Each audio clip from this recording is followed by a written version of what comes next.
toujours été fasciné par la nature de la réalité et comment elle se transforme à travers le regard que l'on pose dessus. J'adore expérimenter avec la transe et les états de conscience modifiés. Et mes recherches m'ont permis de vivre tellement de facettes de ce qu'on appelle la réalité. Mais il me reste encore tellement de mystères à découvrir. Fort de mes expériences, aujourd'hui, nous allons repousser les limites, étendre le champ des possibles, distiller nos peurs et les transformer en pure conscience. En groupe, nous nous sommes isolés dans la nature à Orbey. Damien, notre formateur, va nous transformer en nous initiant aux techniques du surhomme, Wim Hof.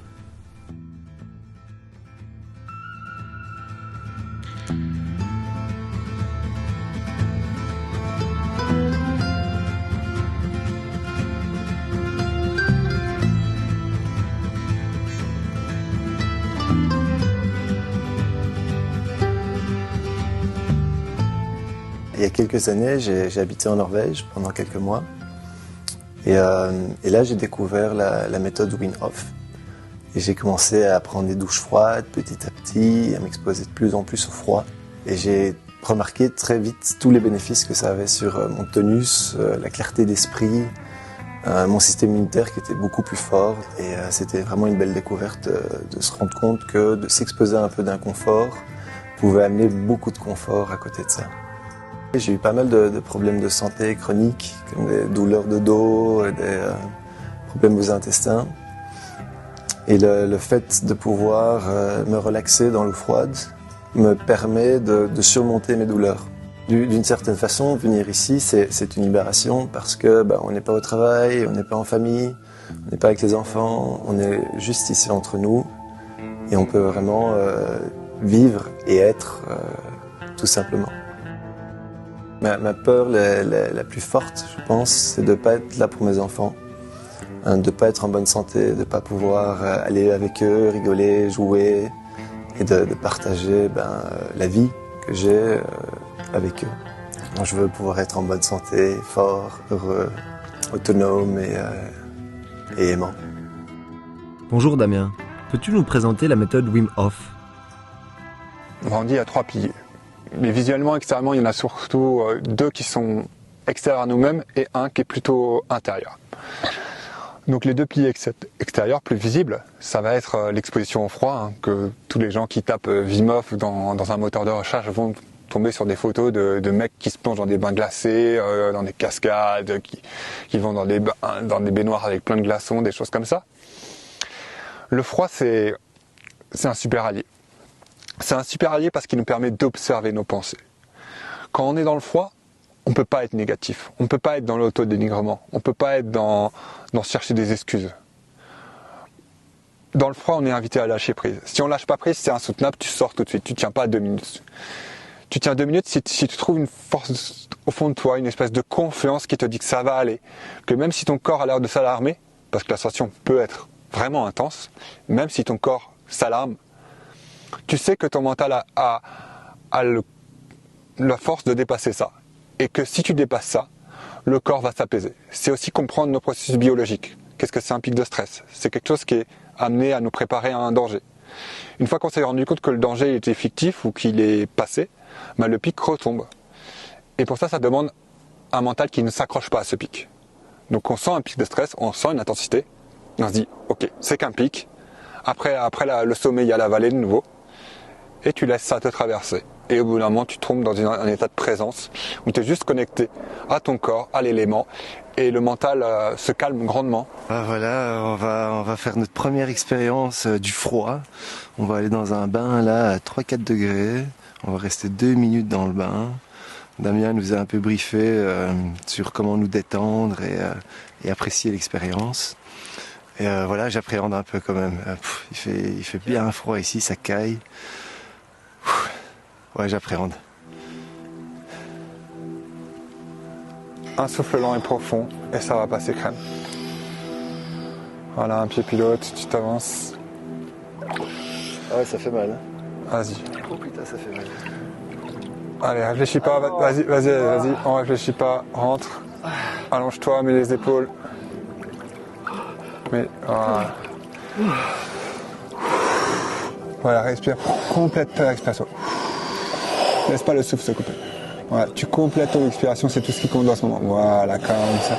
Complète son expiration pour donner ça à ton corps que tout va bien, que la situation est sous contrôle et il va suivre ce signal.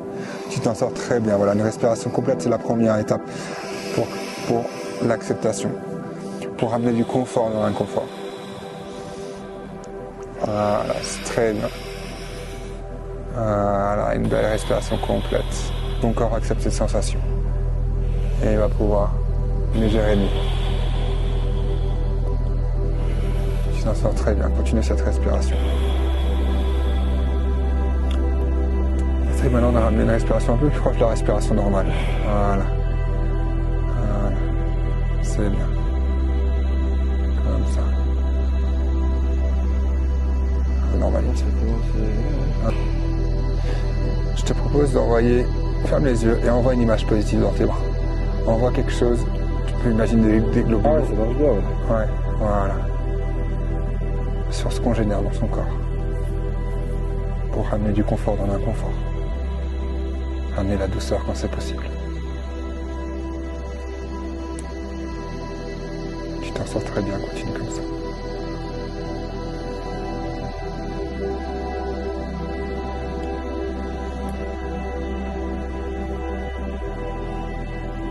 Ouais, là ça va, je me suis habitué. Super. Ça va beaucoup mieux là. Et ça tombe bien, ça fait 2 minutes. Félicitations. Ouais, j'ai encore resté une petite minute là, je crois. Allez, sors. Yeah.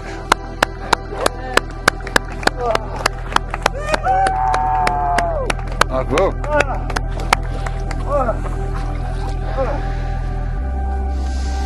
C'est quelque chose pour moi l'air de très féminin, d'être dans l'acceptation et ramener la douceur dans les moments difficiles. Les mamans savent très bien faire ça.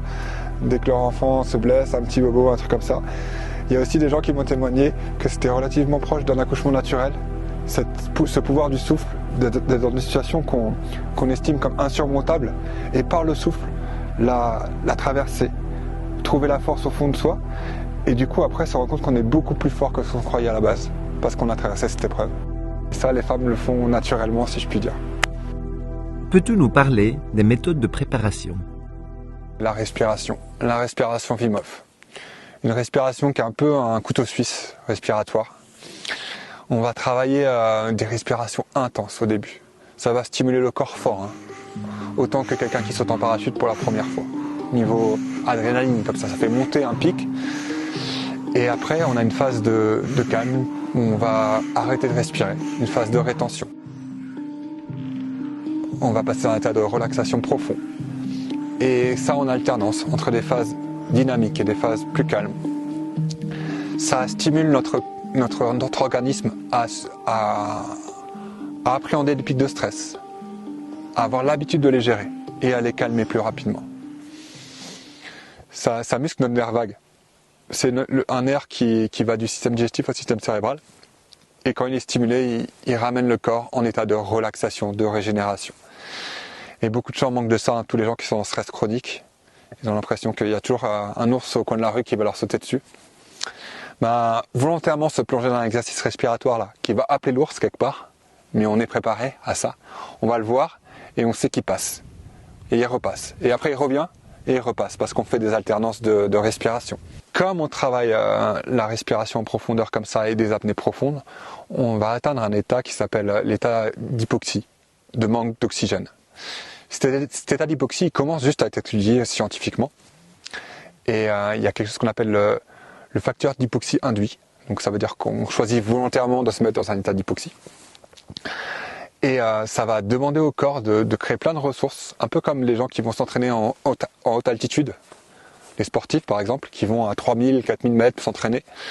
Du coup, comme leur corps manque d'oxygène pendant l'entraînement en altitude, il va créer plus de globules rouges, qui sont les porteurs d'oxygène dans le corps, pour pallier à cet nouvel environnement dans lequel on subit des manques d'oxygène. Du coup, par la respiration, on simule ça. Et le corps va créer aussi plus de globules rouges, comme de la même manière que si on était en altitude, comme un sportif qui fait un entraînement en altitude. Au début, ça ressemblait à une promenade entre amis. Content d'être là avec mes nouveaux compagnons, mais alors que la promenade avance, le temps se gâte.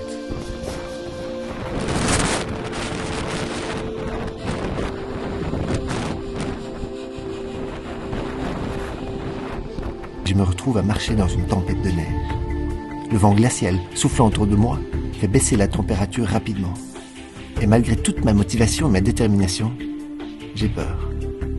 Peur de ne pas être assez fort pour affronter le froid. Peur de ne pas être à la hauteur de ce défi que je me suis lancé. Je sens mes muscles se tendre, ma respiration s'accélérer. Je refuse de me laisser submerger par la peur. Je me rappelle pourquoi je suis ici. Pourquoi j'ai accepté ce défi.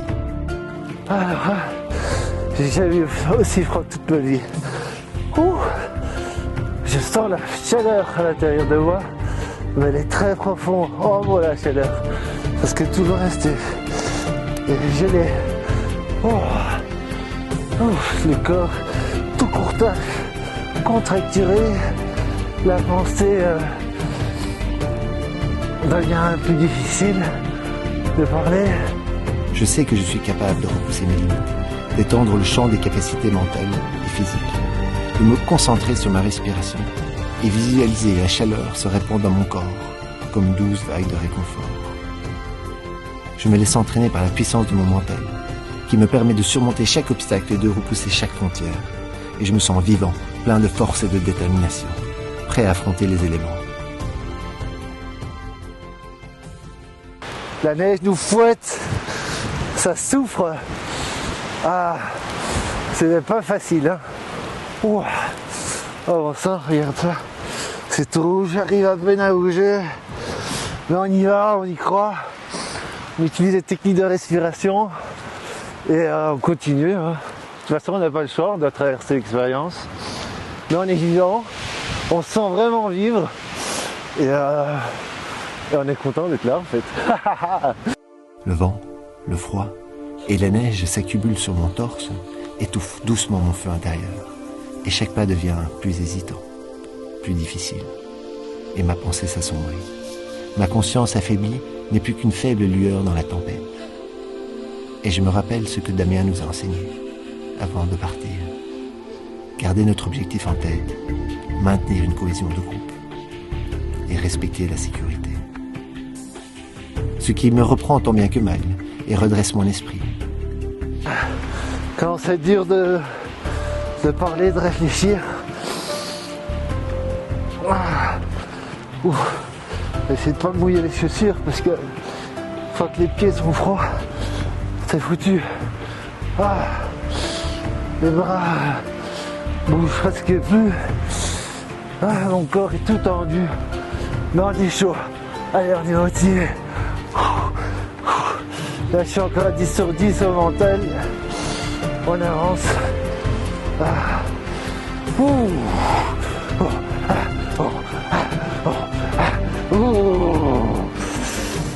On trouve son feu intérieur et on avance.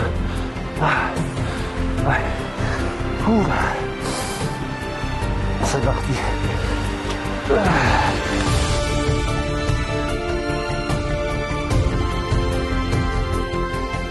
Voilà, en plein séjour.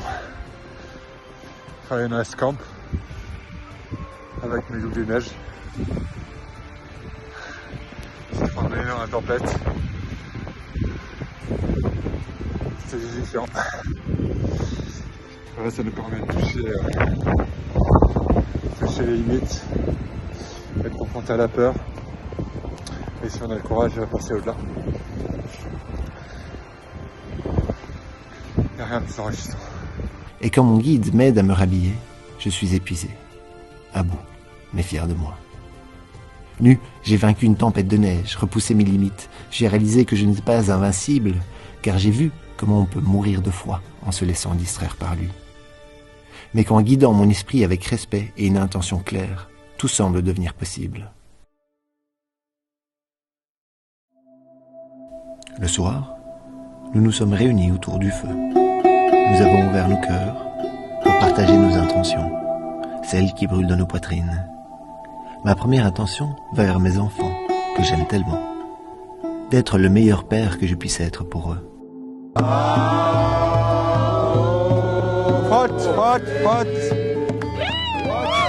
De leur transmettre mon amour et ma bienveillance pour les décennies à venir. D'être comme un phare dont la lumière veille à leur épanouissement. La seconde intention est pour le monde, celle d'être un entrepreneur fort et ancré, capable d'amener paix et prospérité dans mes entreprises.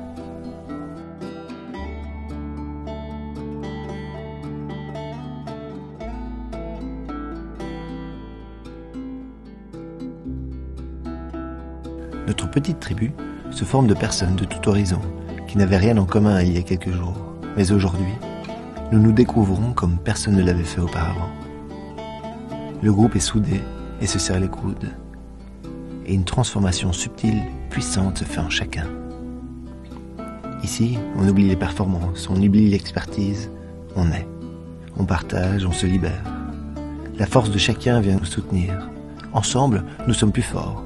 Ensemble, nous formons la tribu des loups fringants.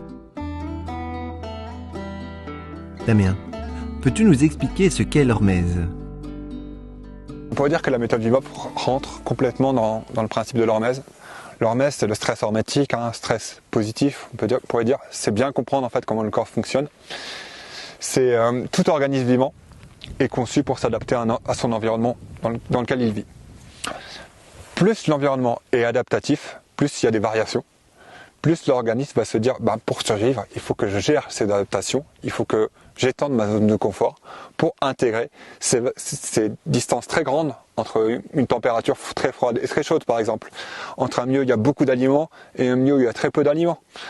Un milieu où il y a beaucoup de pathogènes aussi, ça aussi le système immunitaire, ou même J'avais vu déjà, il y a très longtemps des gens qui s'injectent du venin de serpent en très petite dose au début, pour augmenter cette dose petit à petit, pour au bout d'un moment devenir immunisé au venin de serpent. Enfin, si jamais ils se faisaient mordre par un serpent, bon peut-être pas par 5 ou 10, mais par un, du coup leur corps était habitué à cette dose de venin. Et il ne réagissait pas de façon, on va dire, mortelle. Donc voilà, l'hormèse c'est ça, c'est soumettre son corps à une toxicité qui est contrôlée, qui est dans une zone qui est adaptable, c'est-à-dire pas trop grande, c'est-à-dire on y va progressivement. Pour le froid, c'est typiquement, on commence par des durées courtes. On fait un bain froid, 1 minute, 2 minutes. On voit comment ça se passe, on voit comment on récupère. Deuxième phase de l'hormèse, temps de récupération. Dès qu'on a fait une toxicité au corps, juste après, quand on a fini l'épreuve, on est au repos complet. C'est-à-dire on ne va pas faire autre chose, on se pose, on laisse le corps récupérer, intégrer, créer des ressources physiologiques à l'intérieur pour pouvoir gérer cet nouvel environnement, cette toxicité qu'on a induite. L'hormèse, ça se présente dans un peu tout ce qu'on veut. Tout ce qui peut faire partie de notre environnement. Ça peut être le chaud, le froid, donc faire des bains froids, faire des saunas. Tu peux essayer de faire des saunas de façon régulière. Les gens qui ont du problème à gérer le chaud, je leur conseille aller au sauna. Faites un sauna 2 fois par semaine. Quand vous êtes pendant 15 minutes à 90 degrés, après s'il fait 40 degrés dehors, vous le verrez beaucoup mieux. C'est de la même manière, quand on fait un bain froid, faites un bain froid 1 fois par semaine. Si vous allez dans un bain à 4 degrés, je vous garantis, après vous sortez, il fait 3 degrés dehors, vous avez l'impression qu'il fait bon en fait. Vous dites, mon t-shirt, je suis bien en fait, j'ai fait un bain froid, sachant que l'eau est 30 fois plus conducteur de chaleur, ou de thermique que l'air. Donc un bain à 4 degrés, c'est beaucoup plus intense qu'un air à 4 degrés évidemment. Les gens qui font du jeûne, c'est un processus hormétique dans lequel on prive le corps d'aliments. Du coup, il va devoir faire une forme d'autophagie, il va se manger, il va manger les cellules vieilles, les cellules usées. C'est pour ça que le jeûne est aussi très bien pour la santé, parce que c'est un processus de nettoyage où le corps va s'auto-manger, comme il n'a pas d'aliments de l'extérieur. Et du coup, les premiers jeûnes, c'est peut-être très difficile, mais au bout du 2-3e, on se rend compte que c'est de plus en plus facile, de la même manière que les bains froids. Au début, on pensait impossible, et dès qu'on l'a fait, au final, on casse quelque chose dans notre tête qui nous disait qu'on ne pouvait pas le faire. On joue avec ce truc de la peur de la mort, en fait. Que ce soit le froid, le jeûne, à un moment, on est confronté à « mais si je fais ça, je vais mourir ». Et en fait, tu te rends compte que non. Fait de façon encadrée, en respectant des règles de sécurité, le corps peut le faire. Et du coup, tu te rends compte que ça donne l'impression en général qu'on est un peu surhumain, qu'on est un peu des super-héros. Se dire, je croyais que j'allais mourir en faisant ça, mais je l'ai fait, et au final, je n'en sors que plus fort. Donc tu as envie de jouer avec ça. Imagine-toi ici avec nous. marchant dans la neige, avançant vers le lac gelé, entouré d'une vallée majestueuse, recouverte d'un tapis de neige fraîche. Ça y est, on est arrivé au lac. Vraiment, vraiment magnifique. Vous allez voir ça. Regardez-moi ça. Damien est déjà dans l'eau, en train de casser la glace pour nous frayer un passage. La situation est des plus impressionnantes, mais nous sommes prêts. Main dans la main, nous allons le rejoindre. L'air est vif et glacial. Quand nos pieds entrent dans l'eau, la morsure du froid se fait sentir, à chaque pas qui nous rapproche des profondeurs du lac. Où nous nous réunissons, formons un cercle et sentons l'énergie du groupe qui nous porte. Alors, au signal de Damien, nous plongeons nos corps dans l'eau jusqu'au cou. Le choc est brutal, le stress se fait sentir et la respiration s'emballe. Le souffle s'échappe par saccades, le corps se tend au contact du froid extrême et l'instinct nous crie de sortir. Alors, sans résistance, on accueille la situation, on lâche et l'esprit se détend. Le froid nous traverse et la conscience vient se loger dans le souffle qui à son tour se calme. C'est alors que malgré la situation extrême, une sérénité s'installe au plus profond de nous. Paisiblement, nous échangeons des regards fraternels et sentons une chaleur irradiée de nos corps faire une petite couche protectrice sur la peau. Et le stress se dissipe et nous acceptons la réalité du froid. La nature, le lac et la neige tombant en petits flocons doucement sur la vallée majestueuse qui reprend son calme hivernal. Nous sommes présents en communion avec les éléments. Nous vivons un moment unique, une initiation gravée dans nos mémoires à jamais. À l'aide de la méthode Wim Hof et de notre guide expérimenté, nous avons repoussé nos limites. Nous sommes devenus plus forts, plus confiants. Cette expérience nous a unis et nous a permis de connaître nos potentiels. Et nous savons maintenant comment nous transcender.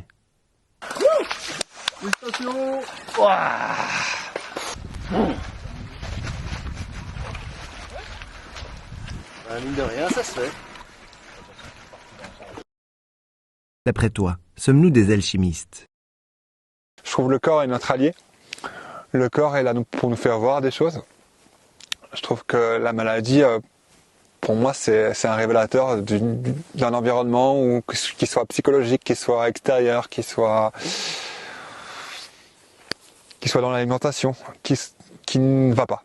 Il y a quelque chose qui ne va pas. Que ce soit des gens qui se poussent trop, qui travaillent trop, qui dorment pas assez, qui mangent de la merde, qui sont trop stressés. Donc le corps est un révélateur pour nous dire ça va pas. Et après on travaille vraiment sur... Du coup, on se rend compte que notre mental a un impact. Et pour moi, l'alchimie, c'est l'intention. Hein. L'alchimie, il y a un procédé externe dans l'alchimie. On mélange une recette, on mélange quelque chose. Et au final, ce qui importe, c'est pas tant ce que je mélange, mais c'est ce que je mets de moi. Ce que je mets de mon intention, ce que je projette de mon énergie, de mon amour, de ce que je suis dans la matière. C'est ça pour moi l'alchimie. Donc je pense que la méthode Wim Hof est un premier pas vers l'alchimie, si on le souhaite. Hein. C'est pas forcément une obligation. Mais ça nous invite vraiment à avoir la responsabilité de nos pensées. Une image mentale, c'est pas juste une image mentale. Ça n'a rien d'anodin. Te dire que tu vas y arriver ou te dire que c'est pas pour toi, ça fait toute la différence. Et je veux dire, tu peux mettre deux personnes, une personne en pleine forme de l'âge, en pleine santé, tout ça, un mental d'acier, et voilà, et qui a l'habitude de soulever des montagnes. Mais s'il n'a pas le jour même la foi de le faire, il va pas y arriver. Quelqu'un à côté qui fait rien, qui admettons fait pas de sport, voilà, n'est pas forcément une démarche personnelle, mais a juste la curiosité, l'innocence de vouloir essayer ça, bah pour lui ça va passer crème, ça va être très fluide. Et pour moi ça c'est une représentation alchimique, de dire que la condition externe c'est un truc, mais ce que tu mets, le cœur que tu mets dedans, c'est ça qui fait tout. Pour moi, dans le froid, c'est évident. Alors on peut choisir de pas le voir. Hein. Il y a des gens quand ils commencent, ils débutent, ils cherchent des raisons extérieures, de dire ouais mais j'ai un peu trop aspiré, j'ai un peu ça, j'ai un peu ou je sais pas, je me suis pas couvert les pieds ou ci ou ça, ou ma ceinture était trop serrée, je ne sais quoi. Enfin, on peut se trouver plein de trucs à l'extérieur qui font que mais c'est le cœur qui fait la différence, je pense. Voilà. Donc oui, nous sommes des alchimistes. Alors aujourd'hui, on est au Saut du Bouchot, l'une des plus belles cascades de la région. Et on va emmener tout le groupe faire un joli cercle au pied de la cascade pour sentir la force du torrent et vivre une belle expérience dans ce magnifique environnement enneigé. Ça y est, nous sommes arrivés à la cascade pour notre dernière expérience. Je suis tout excité de découvrir ces nouvelles sensations, car l'eau va être encore plus froide et je veux en profiter à fond.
Durant ce voyage de 5 jours, je réalise à quel point je me fixais des objectifs trop ambitieux et risquais de me blesser en voulant me dépasser.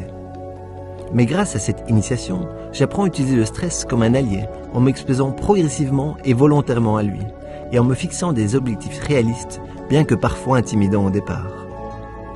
Pour rester connecté à mon moi profond, j'ai compris l'importance de garder un cadre convivial dans lequel je peux me déployer et laisser l'hormèse opérer sa transmutation.